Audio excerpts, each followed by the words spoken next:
Hello बच्चों, कैसे हो? उम्मीद है आप सभी अच्छे हैं और अपनी पढ़ाई भी अच्छे से कर रहे हैं।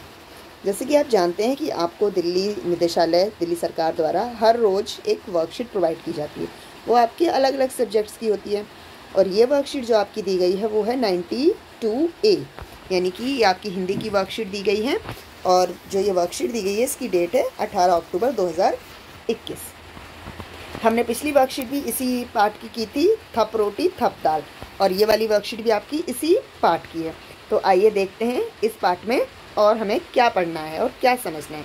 वर्कशीट शुरू करने से पहले सबसे पहले आपको अपनी क्लास लिखनी है। क्लास के साथ आपको अपना सेक्शन ABCD जो भी आपका सेक्शन है वो लिखना है। फिर आपको अपना नाम और अपनी टीचर का नाम लिखना है। आपके सर हैं तो आप सर का नाम लिखिएगा, मैडम है तो मैडम का नाम लिख लीजिएगा, ठीक है। तो आइए शुरू करते हैं आपकी ये वर्कशीट। नमस्ते प्यारे बच्चों, आशा करते हैं कि आप सभी स्वस्थ और खुश होंगे।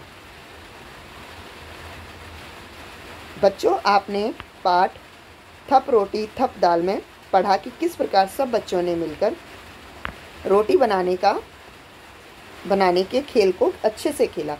आइए आज हम इस पाठ में कुछ नया सीखते हैं। देखते क्या सीखते हैं। चलिए, पाठ में आए कुछ शब्दों पर ध्यान देते हैं, जैसे बच्चा, बिल्ली, थप, अम्मा आदि, अब्बा आदि। सर, कहानी में कई ऐसे शब्द हैं जिनमें एक जैसे आधे व पूरे अक्षर जुड़े हुए हैं। उदाहरण के लिए रस्सी, बल्ला, डिब्बा आदि। आइए ऐसे कुछ और शब्द लिखते हैं। मैं आपको सबसे पहले बता देती हूँ कि जो ये शब्द होते हैं इन्हें हम क्या कहते हैं।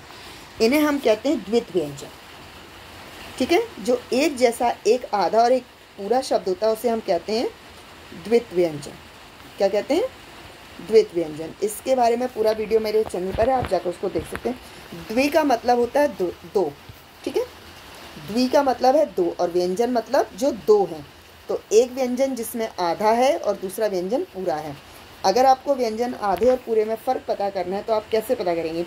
जो आधा व्यंजन होता है उसके नीचे इस तरीके का एक निशान लगा होता है और पूरे व्यंजन में ये निशान नहीं लगा होता है। इस निशान का मतलब है कि इसे हम इस तरीके से भी लिख सकते हैं। और ये पूरा है, इसका मतलब ये है कि इसमें पा जमा छोटे आ की मात्रा, ठीक है। हम छोटे आ की मात्रा कभी बहुत कम लिखते हुए देखते हैं, हम हमेशा एक डंडा इसको कंसिडर करते हैं। पर जब कोई शब्द पूरा होता है उसके साथ हमेशा से ये छोटे आ की मात्रा जुड़ी होती है। और जब कोई शब्द आधा होता है उसके नीचे निशान लगाया जाता है जिसे हल या हलंत का निशान कहते हैं। इसका मतलब ये कि इसके साथ छोटा आ नहीं जुड़ा है, ठीक है। तो ऐसे व्यंजनों को द्वित्व व्यंजन कहा जाता है, या हम इन्हें आप द्वित्व व्यंजन ही कहेंगे क्योंकि इसमें एक आधा और एक पूरा। तो इसी तरीके से हमारे संयुक्त व्यंजन और संयुक्त अक्षर भी होते हैं, ठीक है। तो शुरू करते हैं इस तरीके के प्रश्नों को हल करना। जैसे यहाँ पर बच्चा, बिल्ली, इसमें क्या है? आधा चा और पूरा चा, आधा ला और पूरा ला, आधा पा और पूरा पा, आधा बा और पूरा बा। दूसरे ये शब्द दिए गए, इसमें आधा सा, पूरा सा, आधा ला, पूरा ला, आधा बा और पूरा बा।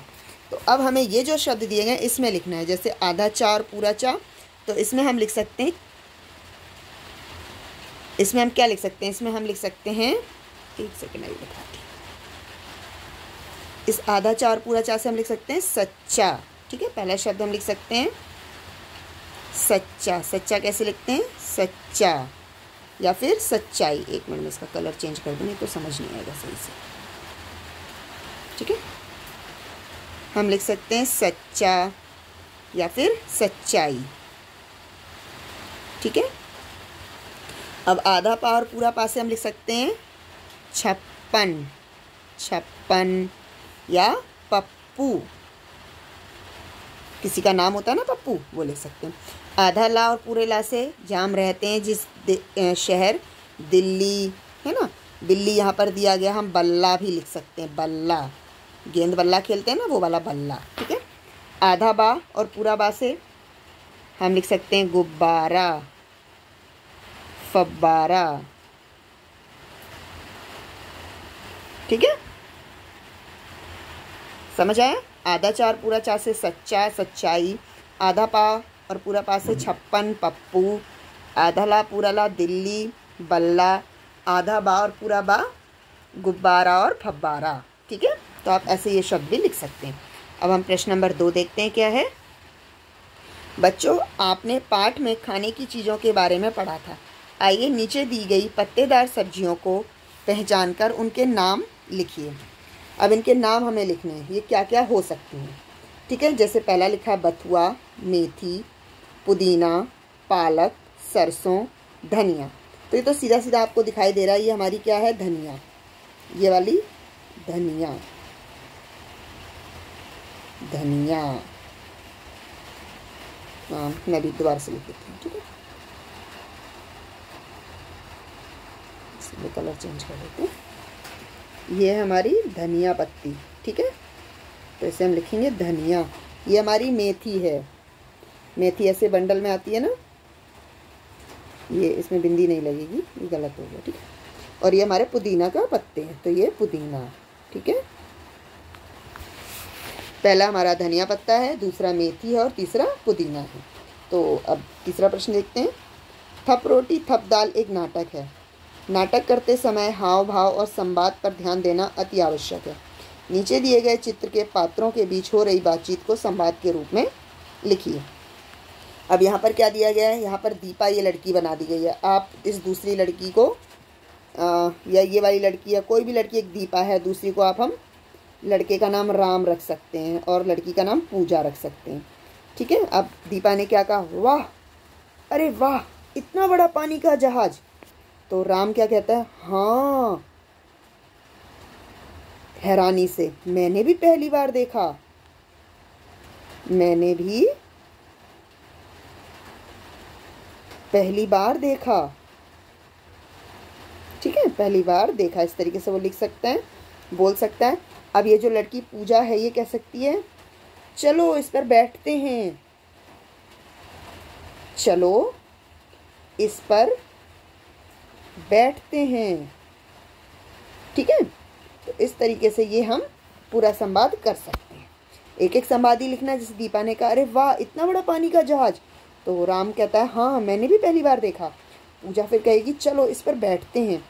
तो इस तरीके से ये जो संवाद हैं आगे भी बढ़ाए जा सकते हैं, आप इन्हें आगे भी बढ़ा सकते हैं। फिर वो वहाँ जाते हैं, फिर वो कहते हैं कि क्या बात है, कितना सुंदर नज़ारा है, कुछ भी आप लिख सकते हैं। तो इस तरीके से आपकी ये जो वर्कशीट है पूरी हो जाएगी। ठीक है, अब ये लास्ट क्वेश्चन आपको दिया गया है। ये तीनों लोग क्या आपस में बातचीत कर रहे हैं, ये आपको अपने आप लिखनी है। ठीक है, और उम्मीद है आपके लिए वर्कशीट यूज़फुल रही है। अगर यूज़फुल रही है तो इसे लाइक कीजिए, शेयर कीजिए और अपने दोस्तों के साथ बताइए कि आज आपने कुछ नया सीखा है। इस चैनल के साथ बने रहिए, इसे सब्सक्राइब कीजिए ताकि आपको बाकी जो वर्कशीट्स हैं उसका नोटिफिकेशन मिलता रहे। धन्यवाद।